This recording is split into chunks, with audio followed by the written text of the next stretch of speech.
Welcome to Beyond the Filter, a podcast about censorship. I'm Brandy. And I'm Jeremy. And today we're talking to Varsha Vaishali, the founder and executive director of Cyber Harassment Support, a Canada-based nonprofit dedicated to digital dignity, cyber harassment awareness, AI fraud education, and online safety support for youth, women, seniors, families, and vulnerable communities. Welcome to the podcast, Varsha. Can you tell us a bit more about what Cyber Harassment Support does? Thank you, Brandy, and thank you, Jeremy, for having me on your show.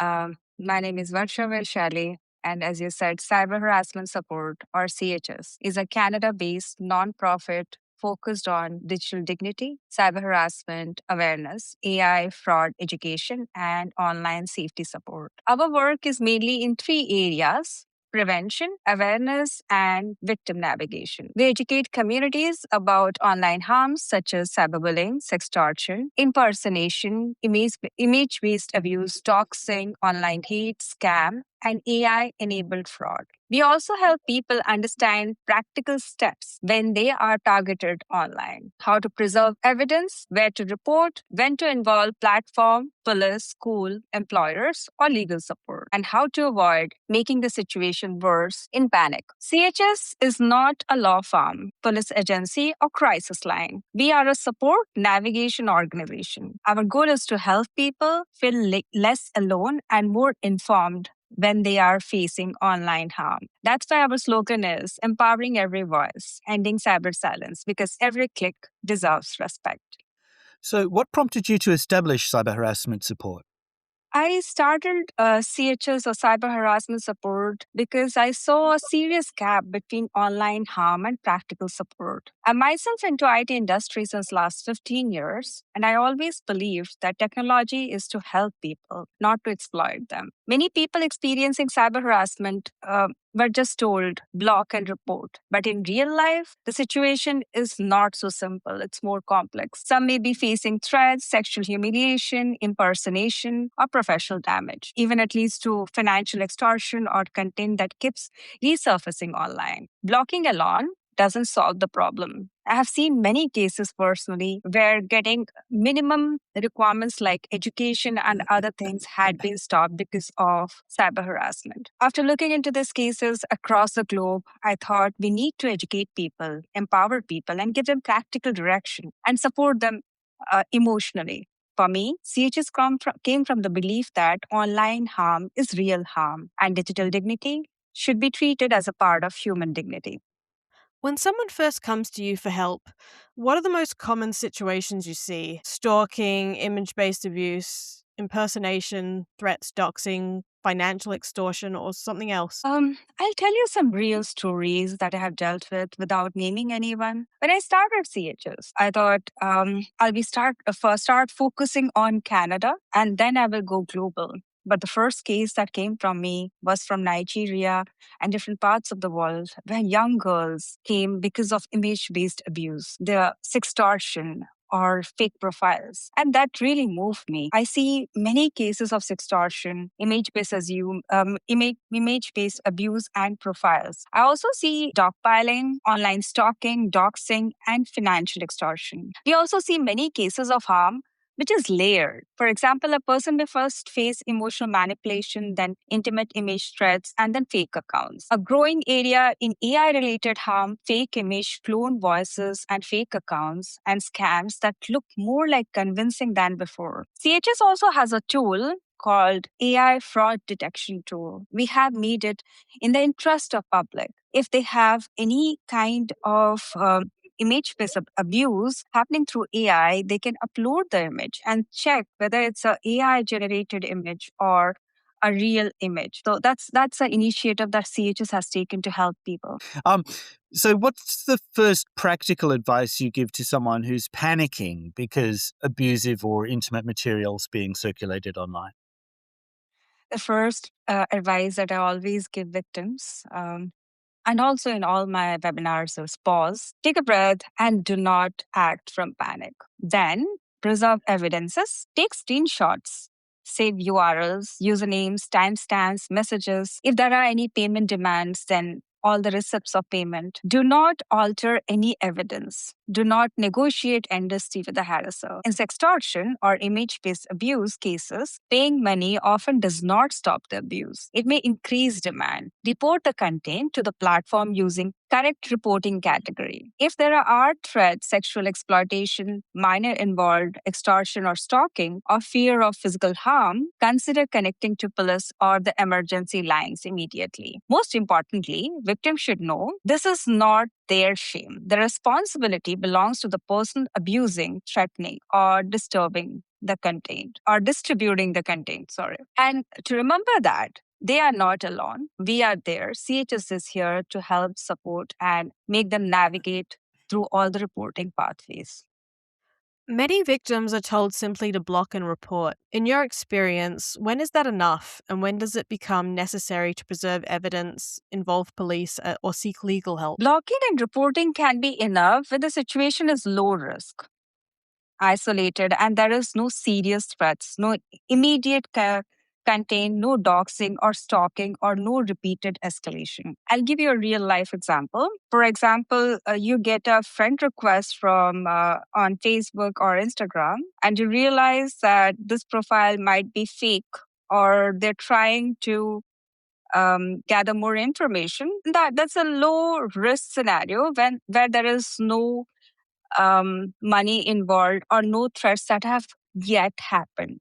In those scenarios, if you just block it and stop from any further abuse to happen, then that should be enough. But blocking alone is not enough where there is intimate image abuse, extortion, threats of violence or self harm, manipulation, doxing, impersonation, or repeated stalking, threats to family or employment, or harassment is happening not just in one platform, but in multiple platforms, or you see there are minors involved, or there are financial harms that's happening. In those cases, just blocking is not enough. We have to preserve the evidence and report it to police or the proper legal channel. We have to take right steps depending on the seriousness of the scenario. So, how responsive are platforms in practice when cyber harassment is reported? Are there particular gaps between what their policies promise and what victims actually experience?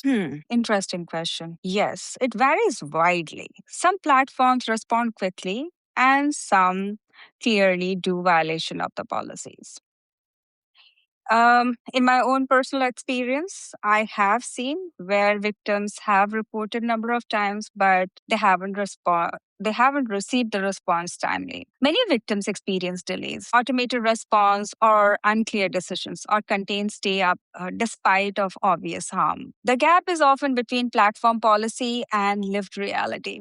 A policy may say that harassment is not allowed, but reporting processes may not understand the context, pattern, language, coded abuse, or coordinated attacks. I'll tell you one of the recent examples when somebody was a victim of dogpiling, and in spite of reporting number of times, there was no action taken. Many platforms, reputed platforms, instead of reporting fake profiles who are selling products and taking the payment, but the product never arrives and they just disappear. No action has been taken. So, of course, policy is there, but execution has to be more rapid and response has to be more rapid. How do you help victims document abuse without forcing them to repeatedly re experience traumatic material? We try to make documentation structured and limited. Instead of asking the person to repeatedly explain everything, we encourage them to create simple evidence folder, screenshots, links, username, dates, time, platform names, and short description. When possible, a trusted person can help collect and organize evidence so the victim is not constantly rereading the abusive material. We have many YouTube videos uploaded in our YouTube channel where we explain how actually you can document the evidence or take a backup of it. The key is document is enough to support reporting or legal step, but do not make the victim live inside the abuse again and again. So we also support the victim that there is a life ahead and you have to think in a better way and to get out of the trauma. My experience is that the victim also knows the pathways. It's just that They need someone to understand the issue and give them a direction, and somebody who listens and makes them feel empowered. How are victims impacted by the seeming permanency of online content, where algorithms may repeatedly resurface the materials of their humiliation and abuse for years to come? Um, the seeming permanence of online content creates a second layer of harm. The original abuse may happen once, but the internet can make the victim feel that humiliation endlessly. Algorithms, screenshots, reposts, or search results and archives can make the person feel trapped in a version of themselves that did not consent to. This might affect their mental health, employment, relationship, education, and self worth. Victims may stop connecting to people, speaking publicly, stop dating, withdraw from the society. This is why cyber harassment is not just online harm, it's also offline. It can shape somebody's offline life drastically. So it has to be taken very seriously, and laws and companies around it have to respond rapidly so that when such kind of contents are reported, they should be taken down immediately. We've seen coordinated harassment campaigns aimed at getting people fired, deplatformed, or professionally destroyed. How do you advise someone whose livelihood is under attack in this way? When somebody's livelihood is under attack, I advise them to separate three things. First is preserve evidence, see your safety, and communication. Preserving evidence is very important of the campaign, post, messages, tags, emails to your employer or anyone in your family, threats, false claims, or coordination. Second, assess your safety. Are the threats doxing or physical risk or stalking? If there is immediate life risk, then please reach out to your police station or emergency support of your area. Third, prepare a calm, factual statement for your employer, school, client, or professional contacts. Do not respond emotionally to every attacker. A short, clear, evidence based response is usually stronger. If false allegations, defamation, threats, or employment consequences are involved, legal advice is very necessary. What kinds of cases are hardest to get authorities or platforms to take seriously? The hardest cases, I would say, from my experience, are often platform based harms. One message may look small, but 200 messages over time create fear. One fake account may look minor, but repeated impersonation can destroy reputation. One joke may not look serious, but coordinated humiliation can become psychological abuse. Authorities and platforms sometimes respond better to single clear violation than ongoing patterns. That is why documentation matters. I'll tell you a funny part. Freedom of speech in democracy. Often, when it comes to coordinated attacks, police and others, they say that this is not a criminal offense and we will not deal with it. And freedom, everybody has a freedom of speech, but they don't realize when this online abuse might convert to offline. Cases involving marginalized people, intimate partner abuse, anonymous accounts, cross-border perpetrators, or coded harassment can also be harder to escalate. As you've just said, cyber harassment is sometimes dismissed as not real harm compared to physical violence. How do you make the case for its seriousness, including sometimes to law enforcement? I explained that online harassment can create real world consequences. And we have seen that many cases. Cyber harassment can lead to job loss, school avoidance, relocation, depression, anxiety, self harm risk, family breakdowns, financial loss, and physical safety concerns. For teens going through cyberbullying and other kind of online harassment, they can avoid going to school at all. I have seen seniors, those who have stayed in a particular place for a long time, but because of stalking and financial loss, they decided to leave the country to another place to avoid cyber harassment. Also, online abuse is not always separate from offline abuse. In many domestic violence or stalking situation becomes a tool of control. The seriousness is not measured only whether someone is physically touched. It is measured by the fear, the loss of dignity, loss of autonomy, and real life impact. And that is why I say cyber harassment is as serious as any kind of offline or physical harassment. Cyber harassment is inherently borderless, right? So, what happens when the harasser is in a different country from the victim? And how often does that effectively guarantee impunity? Cyber harassment might not have borders, but enforcement can be done throughout the globe. When the harasser is in another country, the victim may face judicial barriers, slow cooperation or platform limitations, and uncertainty about which law applies. It does not always guarantee that justice cannot be given. When we see the GDPR, the European Union laws, and other things, when we globally come together to create right technology and right platforms, and we treat it as a global problem, then the issue can be addressed. That is why platform responsibility, international cooperation, and practical victim support is so important. For victims, the practical focus becomes evidence, platform reporting, safety planning, and local police advice and legal guidance where possible. So it's very, very important that we think it as a global problem. We come together, different countries and different laws come together to support victims, because we never know, we can somebody sitting in Canada may be cyber harassed for somebody sitting in Russia. So we have to take it as a global problem, cooperate with each other, and support the victims. How does Canadian law currently compare to other jurisdictions on image based abuse and cyber harassment? Where are the biggest gaps? Canada has laws that can apply to image based abuse,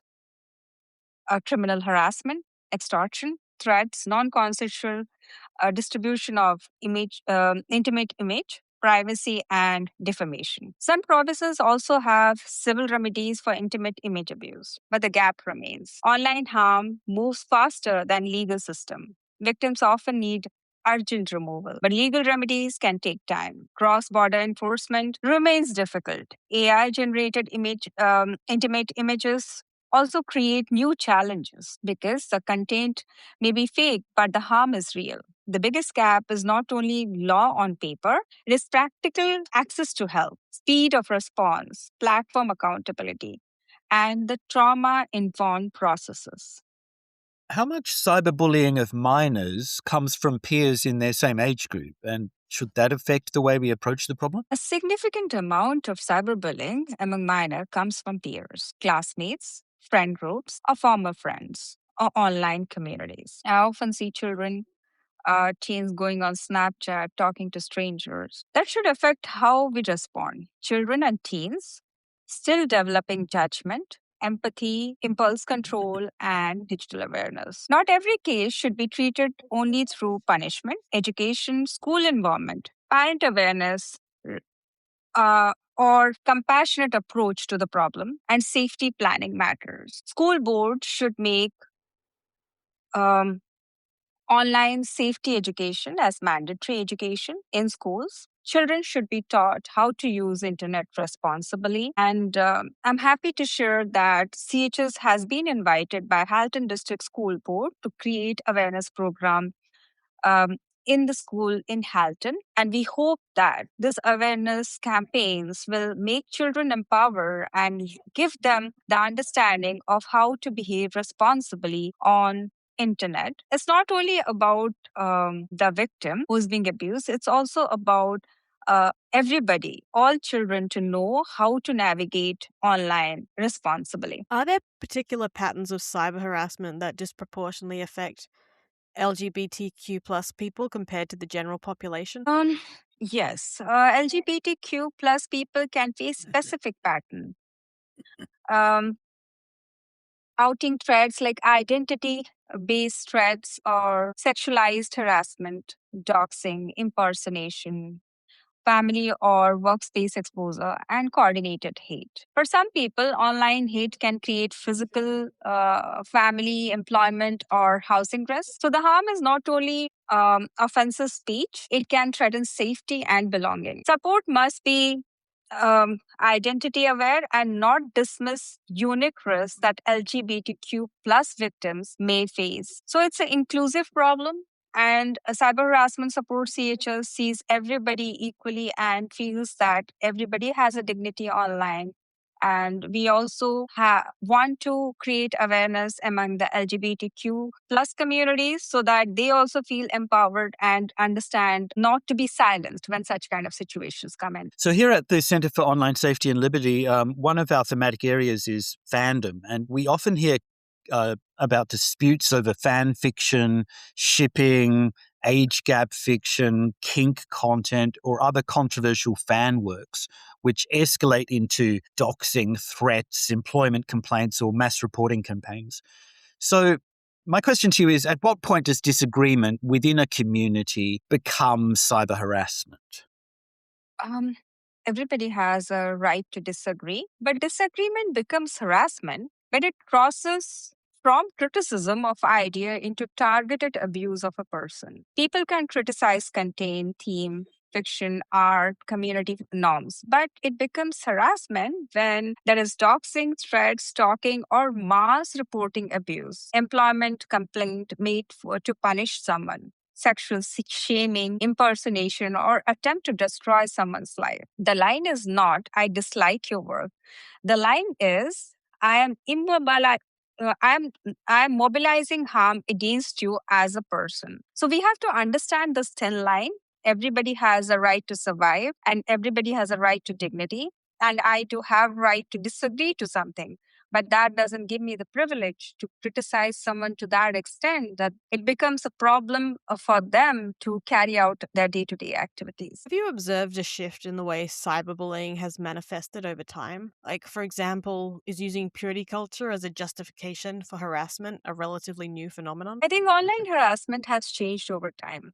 Earlier, cyberbullying was often more direct insults, rumors, threats. Now it can be moralized. People may justify harassment by claiming they are protecting a community, defending ethics, or enforcing purity. That makes it more dangerous because a harasser feels righteous. They may believe cruelty is acceptable because they are labeling the target as bad. But a moral disagreement does not justify doxing, threats, humiliation, or attempt to destroy someone's livelihood. So anonymity online is often framed either as a shield for victims or as a weapon for harassers. When does it serve each role? And is there a way to preserve the former while limiting the latter? Anonymity can protect vulnerable people like survivors, whistleblowers, activists, LGBTQ plus youth, people escaping abuse, and people in unsafe environments. But anonymity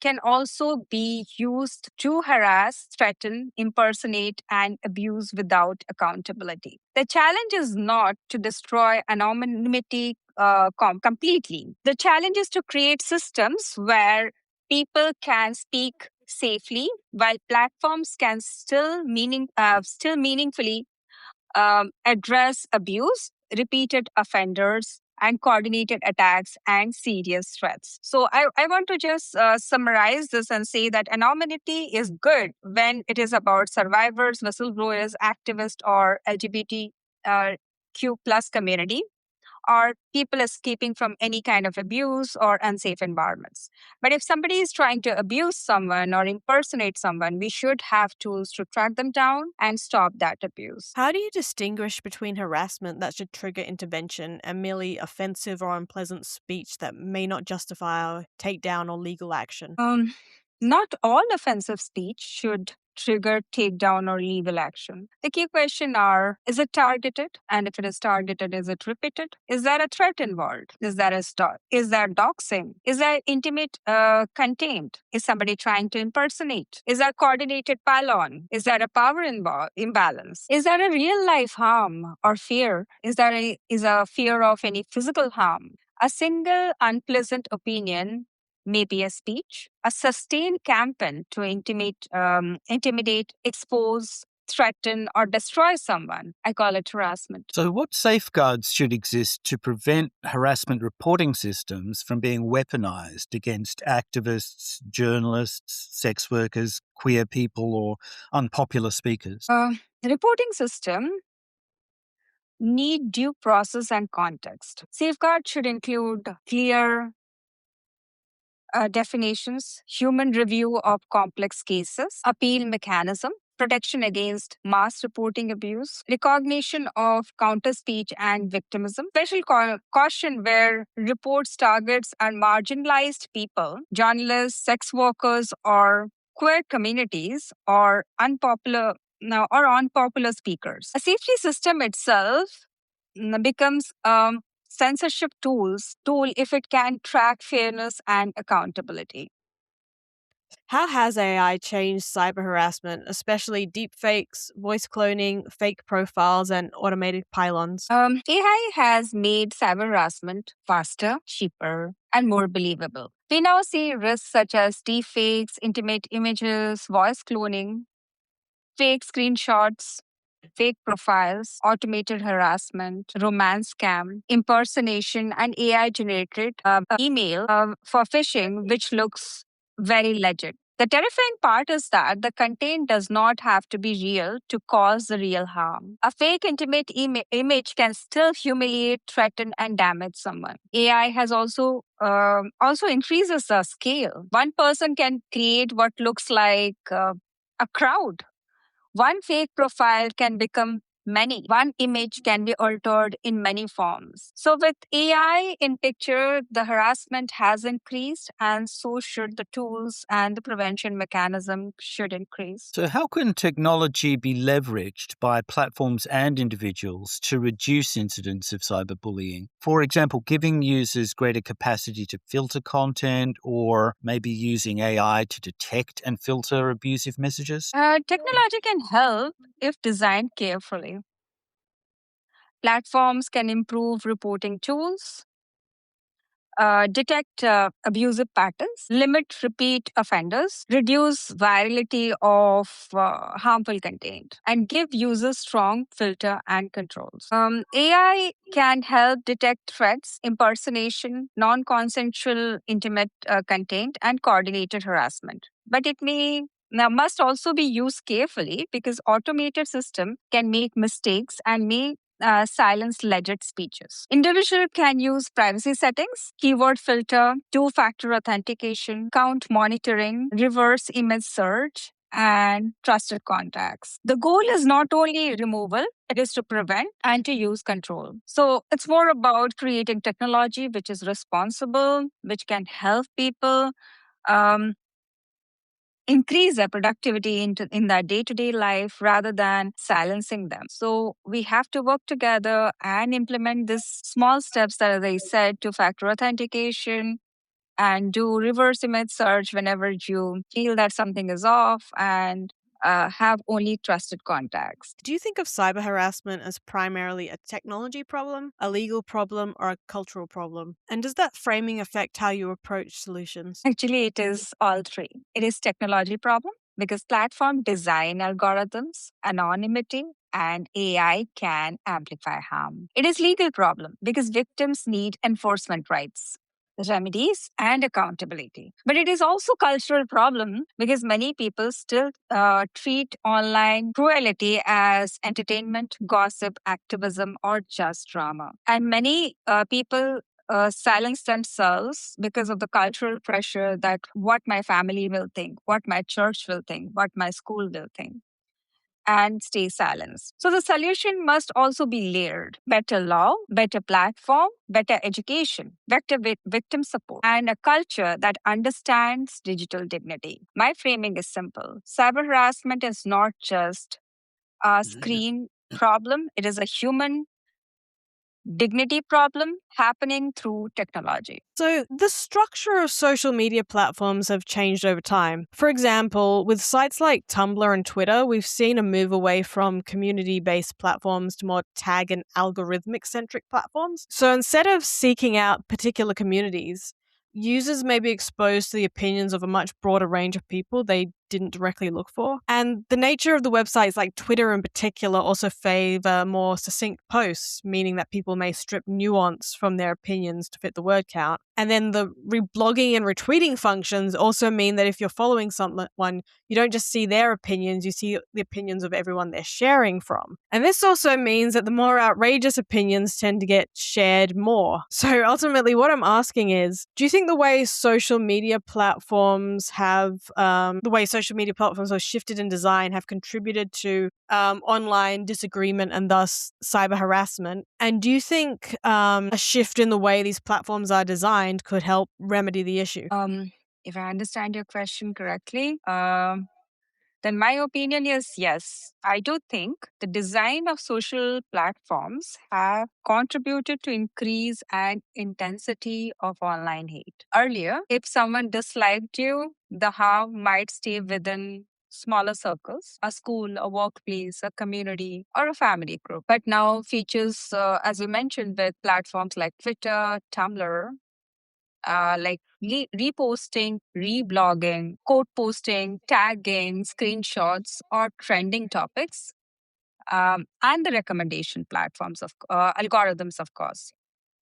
One negative post can travel far beyond its original context. A private disagreement can become public spectacle. That is where the harm becomes bigger. Cyberbullying is no longer only about one person saying something cruel. It can become a system of amplification. People pile on, strangers join without knowing the full context. An algorithm may continue to push the content because it is generating engagement. The platform may not understand whether the engagement is healthy discussions or public humiliation. So, in that sense, design itself becomes a part of the harm. When outrage, shame, mockery, or moral judgment travel faster than empathy or context, we have to question architecture we are building in. But I would not say the answer is to remove the reposting or resharing. These features also help people to build communities, raise awareness, expose injustice, organize activism,